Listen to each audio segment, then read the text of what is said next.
Taong 1898, isinuko ng Espanya ang Pilipinas sa bansang Estados Unidos sa pamamagitan ng Treaty of Paris. Ito ang nagbukas ng daan sa paglaganap ng evangelical Christianity sa bansa, kung kaya't halos magkakasabay na dumating ang mga Baptist, Presbyterian, Methodist at Lutheran at nagsimula ng kani-kanilang missionary activity sa iba't ibang rehiyon ng Pilipinas. Noong 1901, ang American Baptist Missionary Union ay nagsimula ng gawain sa Pilipinas. Sina Reverend Eric Lund, isang Swedish na dating misyonero sa Espanya, at si Engineer Braulio Manican ay dumating sa isla ng Panay noong February 1901. Si Engineer Manican ay tubong aklan, ngunit nakakilala sa Panginoon noong siya ay nasa Estados Unidos. Kanilang pinasimulan ng unang Baptist Church sa Pilipinas na tinawag na First Baptist Church of the Philippines sa Haro, Iloilo, ngunit ngayon ay tinatawag na Haro Evangelical Church.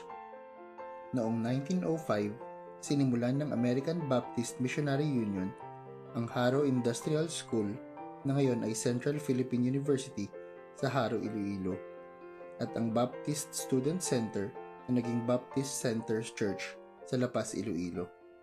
Ang Iloilo Mission Hospital na itinayo ni na Dr. Hall at Dr. Holtz, mga Presbyterian missionary, ay ibinigay sa American Baptist Missionary Union.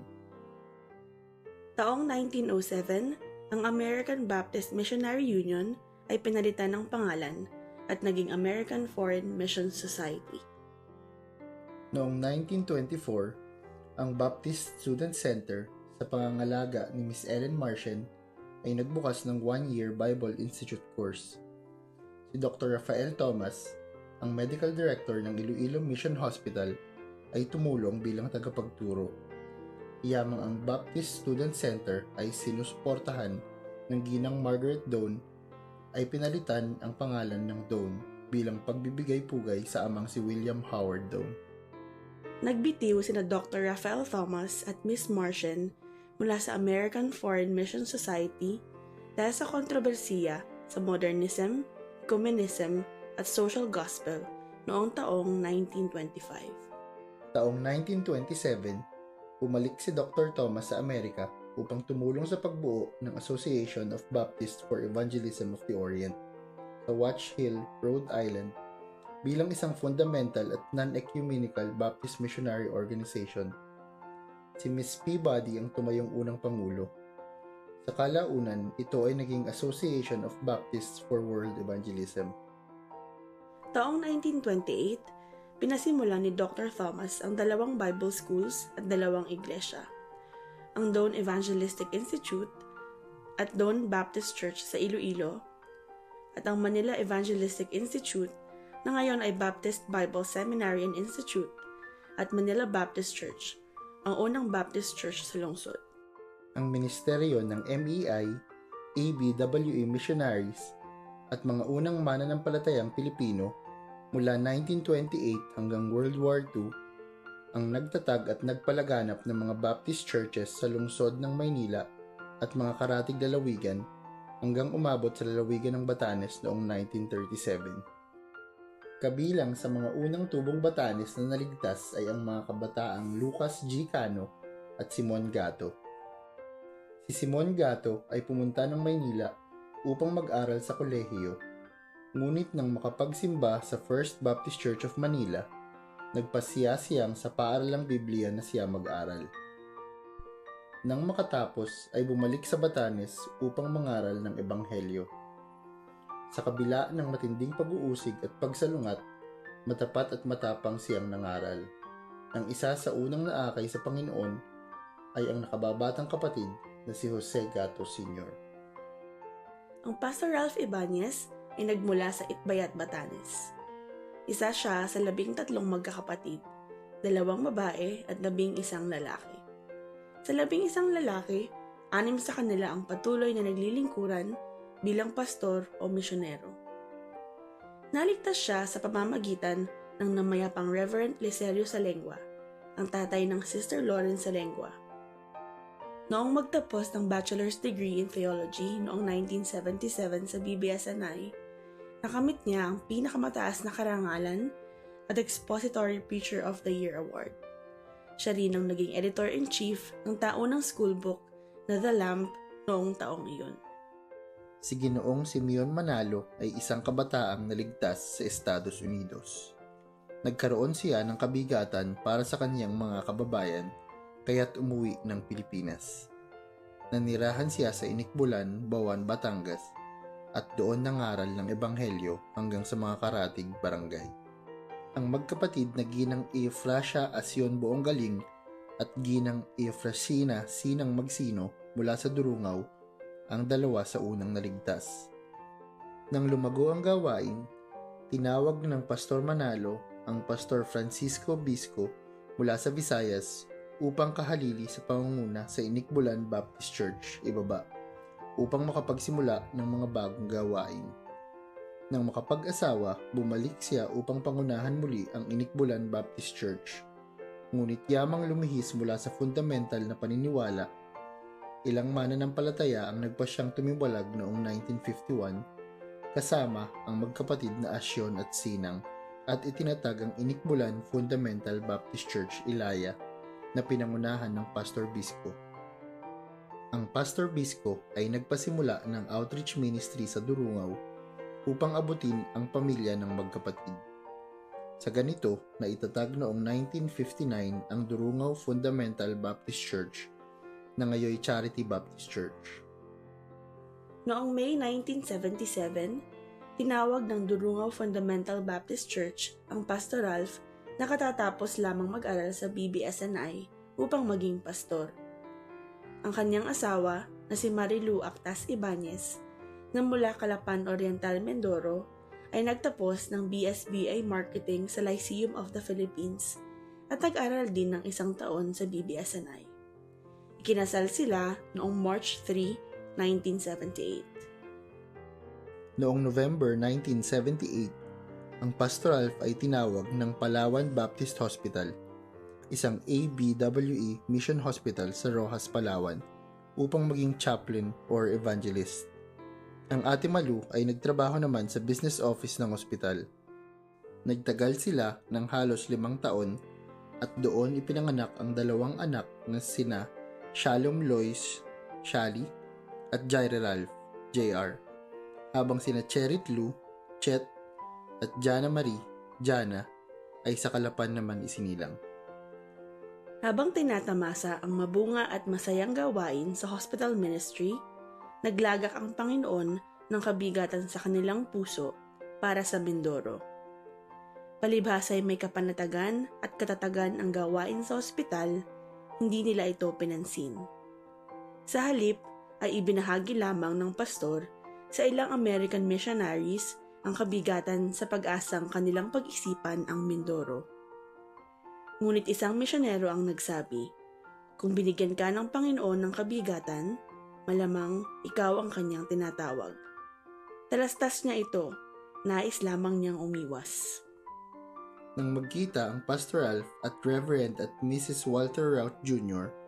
na kanilang matagal ng mga kaibigan sa kanilang huling pagbisita sa Vietnamese refugee camp sa Puerto Princesa City noong 1982, kanilang ibinahagi ang kanilang karanasan sa Vietnam bilang mga missionaries. Ito ay nagsilbing hamon upang pag-isipan ng lalong malalim ang panawagan sa Mindoro at sa malinaw na paraan ipinakita ng Panginoon ang kaniyang kalooban. Noong December 1982, pumunta ang pastor sa Mindoro upang magsagawa ng religious survey. Pagkalipas ng 1 buwan, nagpasya sila na tumugon sa pananawagan para sa Mindoro. Noong February 1983, nagbitiw sila sa kanilang gawain sa ospital. Kasama sa kanilang pagbibitiw ay ang paniniwala na ang nais ng Panginoon ay maging independent church planting pastor. Sa pagiging independent, wala silang naaaninag o pangako ng anumang pinansyal na tulong mula sa kanino man.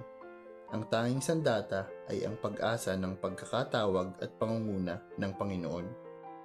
Binenta nila ang anumang may halaga sa mga mayroon sila, pati ang kanilang mga plato para sa paglipat at pagsisimula ng gawain. Sila ay nagkasundo na handang gawin ang anumang marangal na uri ng hanap buhay, matustusan lamang ang pangangailangan upang maitaguyod ang kanilang paglilingkuran. Gaya ng ibang nagpapasimulang gawain, ang Mindoro Ministry ay nagsimula sa abang kapamaraanan. Ito ay dumaan din sa mahihirap na sitwasyon sa pagpupursiging maitatag at magpatuloy sa kanyang kinalalagyan sa kasalukuyan. Dumating sila sa Mindoro noong May 17, 1983 sa pagsusugo at pagtatalaga ng Durungaw Fundamental Baptist Church upang simulan ang tinawag nilang Mindoro Ministry. Ngunit hindi agad nakapagsimula ang gawain dahil sa mga karamdaman. Habang nasa barko pa lamang mula sa Palawan, si Shally na nooy 3 kalahating taong gulang ay may lagnat na. Noong masuri sa Maynila, siya ay may hepatitis. Sa kinabukasan ng kanilang pagdating sa Mindoro, si Ate Malu ay nagkaroon na din ng ganoong sakit. Pagkaraan ng 1 linggo, si JR na iisang taong gulang pa lamang ay nagkasakit na rin. Naantala ang gawain ng 1 kalahating buwan. Ang kaunti nilang pera ay agarang naubos sa pagpapagamot kung kaya't hindi naiwasan ang makaramdam ng pagkalito at panghihina ng loob. Isang gabi, habang pinagmamasdan ang pamilyang namayat at naninilaw sa sakit, umiyak ang pastor sa Panginoon na may maraming katanungan sa puso. Ngunit ang pangako ng Diyos sa 1 Chronicles 28:20, ikaw ay magpakalakas at magpakatapang at gawin mo. Huwag kang matakot o manlupaypay man, sapagkat ang Panginoon mong Diyos ay sumasa iyo. Hindi ka niya iiwan o pababayaan man hanggang sa ang lahat ng gawain sa paglilingkod sa bahay ng Panginoon ay matapos.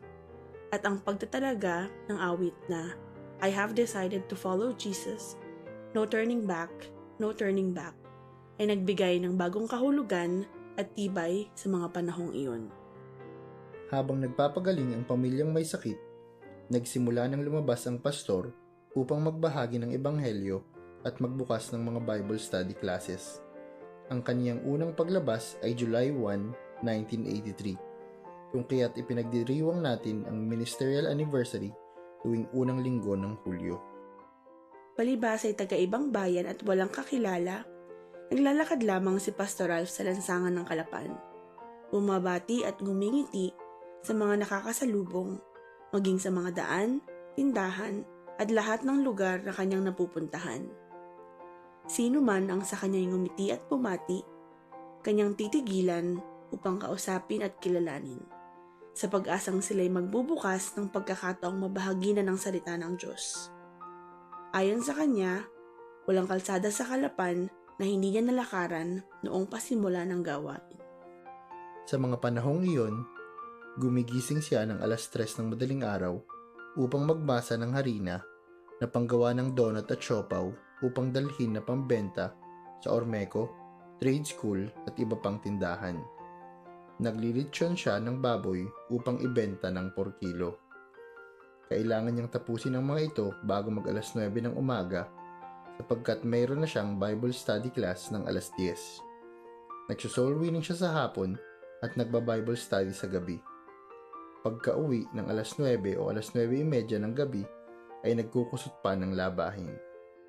Tanging sa biyaya lamang ng Panginoon na napagpagalan niya ang gawain ng pastor na nagpapasimula ng gawain, asawa, tatay at labandero. Isang guro na nagngangalang Binibining Hernani Oriarte ang nabautismuhan ng Reverend Ralph habang nagtuturo sa Minskat, Minas Nauhan. Naging malaking kasangkapan ang kanyang paglipat sa J.J. Lado Jr. Memorial National High School para sa Mindoro Ministry. Sa ilalim ng punong mangga, malapit sa front gate ng eskwelahan, magkasama sila ng pastor na manalangin para sa kaligtasan ng mga estudyante at ng mga taga-Mindoro. Tuwing Martes ay nag-iimbita siya ng mga estudyante upang turuan ang pastor ng salita ng Diyos. Ilan sa kanila ay sina Julie Papa at magkapatid na Sabel at Vilma Cortez ang naligtas sa ganitong gawain. Sa paglago ng campus ministry, ay humiling ng tulong ang pastor kay Pastor Cesar Hernandez ng Good Shepherd Baptist Church ng Batangas City. Isinusugo ng Pastor Cesar sina Ephraim Camacho, Larry Lumanglas, Mando de Rojas at Toto Cañeso upang tumulong tuwing Martes. Naligtas si Roger Guot sa campus ministry sa trade school na ngayon ay Mindoro State University. Sa pamamagitan niya ay nagkaroon ng Bible study class sa kanilang tahanan sa Santa Maria Village, kung saan ang kanyang inang si Casimera Guot kasama si Ginang Amparo Gana at Ginang Teresita Garing ay naligtas. Sila ay magiliw na tinawag ng pastor na kaniyang 3Gs or 3 Angels dahil sa kanilang matapat na pagsama sa mga Bible studies. Ilan pang mga ministeryo tulad ng jail, boat, sports, street preaching, puppet show, at open-air campaign ang isinagawa, ngunit ang pinakamabisa noong panahon na iyon ay ang film showing. Hinihiram ng pastor ang projector, mga Christian films, at generator ng Reverend Ralph.